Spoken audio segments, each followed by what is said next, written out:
wow. Wow. The best team really put their foot forward, got the job done, and never let up. Once that game started, the Eagles set the tone right away. They went down the field quick, scored a touchdown. Giants get on the field. They're looking all right. Daniel Jones is getting a few quick passes off here and there and getting a nice little run from Barkley here and there. And all of a sudden, it's 4th and 8. And that's the tone setter, man. Not getting that 4th and 8. The Eagles just being able to pound the football, getting down the field, and ultimately score that second touchdown. It just felt like it was game right there. And, if you enjoy NFL content, sports content, mainly NFL, we're going to talk about the Eagles and the Giants game today, but mainly, we do talk about Colts stuff, off-season time, so we're going to talk about a lot of off-season stuff, coach candidates, all that kind of stuff that's going on, draft. So make sure to like, subscribe, put that post notification bell on so you don't miss any future content. But back to the game, that 4th and 8 is the tone setter. If the Giants make that 4th and 8, it's still going to be a grind to get a touchdown just that drive. And, this was a classic game of, the trenches won the game. When the Giants got into that 3rd and long and that 4th, not necessarily 4th and long, 4th and 8, that's like getting to a longish, but it's on the longer end of medium. If you're trying to get what I'm saying, definitely a passing down, absolutely. And that's what I'm trying to get at. Once that edge rush, once that pass rush can just pin their ears back and just go after the passer, man, it's rough. It's difficult for a quarterback, for an offensive line to block that. Especially when you have an Eagles defensive line that has 4 guys with 10-plus sacks in the regular season. And, that rotation is incredible. That's why this defensive line is so effective all game long. Whether, the other team is running it well or not. This defensive line has such an incredible rotation that they don't get tired. But how many guys play on the offensive line? 5, right? The Eagles rotate in 8 guys. Those 8 guys are going to be much more fresh and juiced than the 5 guys on the offensive line in the 4th quarter, especially if you're getting beat all game. Especially if, both units aren't really playing that much. But, the Eagles line, this Eagles team just showed who the better team is. This is the kind of game that was easy to overthink going into it because, the Giants looking pretty good. And the Eagles didn't look great at the end of the regular season. But you know what? The best team came out this game. This is the best team. As you see, obviously. But, quite frankly, we tend to overhype from the wild card weekend. That comeback from Trevor Lawrence. He looked good today, but he didn't look great. And, the issue with Trevor Lawrence is he can't stay consistent. From half to half, from game to game, he can't stay consistent. Other than that, we kind of got hyped up with the Giants. That they beat the Vikings, but at the same time, we knew that the Vikings were frauds at the two. I was one of those people on the train of, the Giants aren't great. If, whoever wins the Vikings and the Giants game, let's agree that neither of those teams are going to win the next game. And, just from the Giants beating the Vikings and barely escaping that game, I think we got a little too ahead of ourselves and forgot who the Philadelphia Eagles are. We forgot who they were in the regular season. Yeah, the last few weeks they weren't the same, but they didn't have Jalen Hurts, Lane Johnson. They had so many key injuries that, it's hard for a team to be as good as they were when, you don't have your starting quarterback who's an insane dual threat. You don't have your, one of the best tackles in the league in Lane Johnson.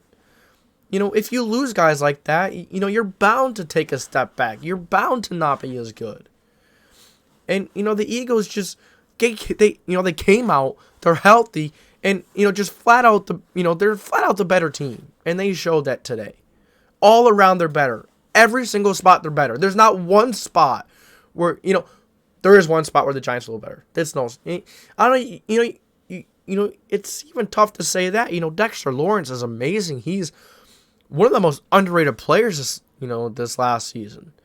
He was so good, so effective. I thought he was going to have, not the greatest matchups on Jason Kelce, being one of the best centers in the league, but, Dexter Lawrence is just a strong, a lot of teams don't line those big guys up relative to center anymore. It's not really what happens anymore. Really, teams just line them in the gap like a traditional modern-day defense, right? I said traditional, modern-day. I mean, like, just the modern-day defense. I didn't mean, like, kind of mixing those two, because that's kind of a paradox there. But Dexter Lawrence right in the middle there, Jason Kelce is a little undersized, but he's been phenomenal. And, that kind of helps with leverage, because the smaller you are, if you're a little smaller, but you have, technique and all that stuff, you can be a phenomenal offensive lineman, because, sometimes being a little smaller is better, because it's harder for the bigger defensive linemen, for the big guys to really get under those pads. And, it's just, this Eagles offensive line, just incredible unit, man. Jordan Mailata, Lane Johnson. I forgot this, Jason Kelce is amazing. There's this other young guy that they have. He is phenomenal. I think it's Creed Humphrey or Landon Dickerson. One of those two. I always get the guy with the Chiefs and the Eagles mixed up, but he is phenomenal. This Eagles offensive line is such a cohesive, and Lane Johnson, such a cohesive unit, man. And, when you have a great offensive line, a quarterback that can run the damn ball, take it whenever he needs to, phenomenal running backs, electric running backs. By the way, Boston Scott, 11 touchdowns against the Giants in his career. He has 19 touchdowns total. He is a giant killer. Boston Giant Killer Scott. Yeah, that's his new name. He's the new owner of the New York Football Giants. But, when you have such a great offensive line, a quarterback like that, A.J. Brown, Devontae Smith, and then you have a guy in Dallas Goedert who can help block in the run game as well. It's such a cohesive unit. I think tight ends are really, really underappreciated. And, if you look at some of the team, the teams that always remain last, usually they have some of the best damn tight ends. Having a tight end is such a key part to being a great football team. Dallas Goedert proves that. Dallas Goedert is great. Not on Travis Kelce level, not on George Kittle, but Dallas Goedert is, I'd argue he is right below that tier where he's like teeter-tottering on the edge there. I may sound crazy, but he is an insane blocker. He is a phenomenal receiving guy. I'm not putting him above or with those two, Kittle and Kelce, but I'm putting him there, like right under. Like, he's not far off. He's not far away from those guys. I'm telling you, man. I don't know if anyone's going to beat this Eagles team. But let's get back to the game a little bit. We'll talk about that more after. So, this Eagles offensive line just held Kayvon Thibodeau, Dexter Lawrence, Leonard Williams, all those phenomenal rushers. And the Giants have a pretty good defensive line. It's underrated, not talked about enough. And quite frankly, they made that very good defensive line look like it was the worst in the NFL today. They made it look very bad. They had no problem running the ball, and they didn't. That's what kind of did it. Especially that back to that 4th and 8. We're kind of all over the place, but we're still in the trenches here. Back to that 4th and 8, right? I'm not hating the call, but I'm not loving it. I get it why you have to go and try and steal a drive, steal a few yards here, but it's so early on in the game that really set the tone and let the Eagles just run the damn ball. They would run it anyways because that's their game. That's their game. So, you going for it there, I like it because you have to be aggressive. If you got it right now, I'd be saying, yeah, that was a great call. When you actually get it, yeah, when you actually get it, you're the smartest man in the room. When you don't, you look stupid. It's just one of those situations. But it was smart to go for it early in a dumb way. It was smart because you got to go and, when you're playing a number one seed like the Eagles, they're healthy, they're hot. Not necessarily hot, but they're a very good football team. That's a football team that you just have to, keep on. And you have to try and get some momentum early. But by you not getting that fourth down, that destroys the momentum. And it completely shifts it in the Eagles' favor. Completely. Now, if you get it, that drive keeps going, you're still going to have to grind that drive out, though. Because the Giants just were not capable of doing anything today. They weren't capable of running. Receivers couldn't get open. Daniel Jones just didn't, Daniel Jones didn't get help. But, pick early on to James Bradbury, that's just kind of like, at that point, I'm like, yeah, that's game. Just because of how well the Eagles are running it and the way the momentum was flying. And, just the matchup in general. It wasn't a good matchup for the Giants. The Eagles are the best team in the NFL right now. They have a better chance than the Niners. But the Giants, man, that offensive line is, it's definitely better than it has been in years past. Jones has proven a lot more. It's just you need receivers, man. When you're playing corners like that and a front like that, your receivers need to know how to get open consistently. You're in the playoffs, man. You need guys who can get open quick. You need guys who you can rely on. You can't rely on Richie James, Isaiah Hodgins, and, whoever the heck else was out there. Yeah, Isaiah Hodgins has been solid, but he's not the number one guy that you can rely on like that. And we saw that today. He played some pretty damn good corners, and he had a quiet day. You know what I'm saying? But what a game, man. At halftime, I'm ready to turn it off and go play some Madden. I was bored watching this game. Because when halftime hit, even before halftime hit, I'm like, this is how the game is going to be the rest of the game. The Eagles just going to pound the ball. And that's what they did. And, the corners on top of that, when you have a phenomenal pass rush and you have insane corners, it's just dynamite, man. It's just insane. That is the two probably most important parts of a defense. The corners and the edge and the pass rush. And the Eagles got both of those. The Eagles might go all the way, man. You talk about next game, whoever they play. Dallas or Niners. They play Dallas, right? Say Dallas wins. They're going to host Dallas in Philly. It's just going to be another NFC's game. Kind of wild, right?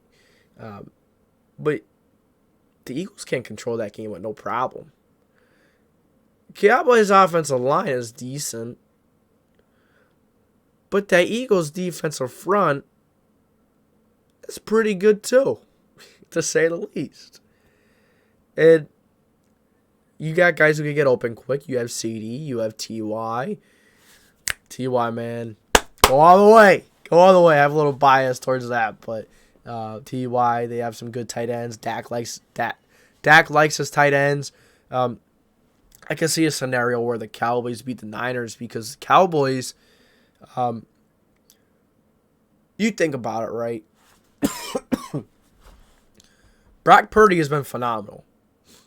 But he has, and being in Shanahan's system absolutely helps. It's like a cheat code for quarterbacks. It's a pretty damn good system.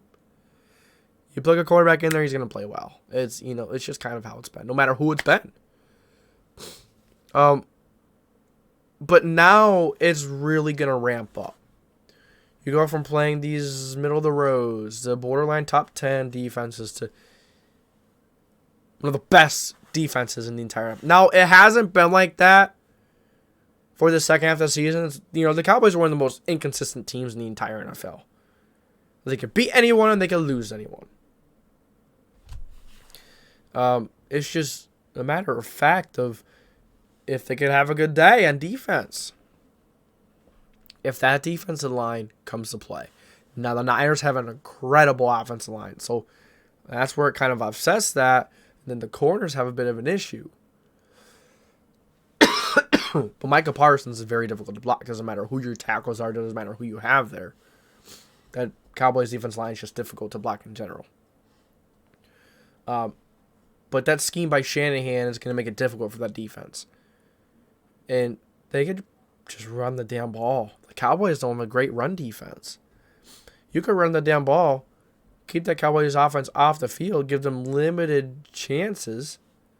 And if you give them limited chances and Dak has one of those games where he throws a few interceptions, that could easily swing in the Niners' favor. Easily. Now, if Dak is having a good game, the Cowboys' defense is having a good game, their corners are just on fire. Defensive line is playing good. Beating that front. I'm interested to see how Purdy is going to handle that. I'm not saying Purdy can't. It's just he hasn't handled a front like Dallas's yet. And, if he struggles versus Dallas's front a little bit, if Dallas is on a good day, I think he's going to have a hard time with Philly's front, which is where that brings us back to. I think Philly is not by far and away, but the best team in the NFC, and I think they have the best odds to. Because, at the end of the day, Brock Purdy has made a lot of big plays. He's made some very good plays. That's without a doubt. That's why the Niners are where they are for a reason. It's just when you ramp it up and you play a front like the Eagles and you play a secondary like the Eagles, yeah. That's quite a bit of a jump from the Cowboys, from the Seahawks. So I'd be very interested to see how he plays in that game. And, early on in the Seahawks game, it looked like the game was a little too big for him. But he calmed down. Excuse me.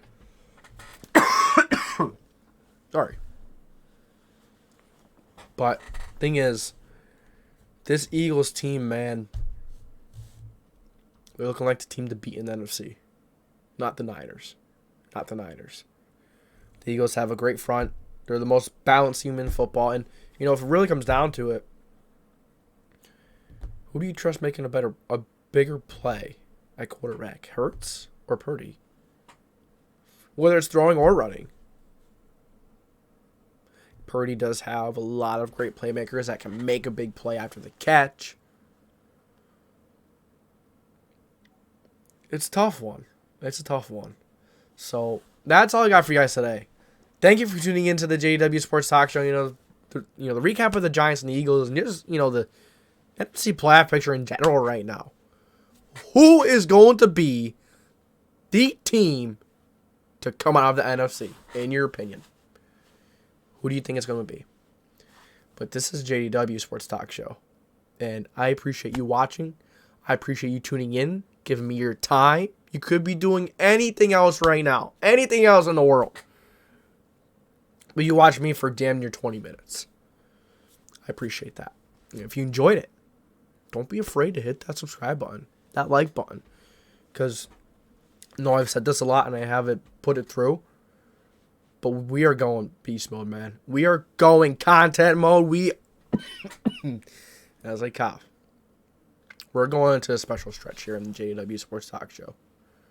I can promise you, this is where you're going to want to be. So subscribe, like this video, share it to your friends. Put on Twitter, your favorite social media platforms. And don't forget that post notification button so you don't miss any of these feature videos. So thank you guys for tuning in. This is JDW Sports Talk Show. Signing off.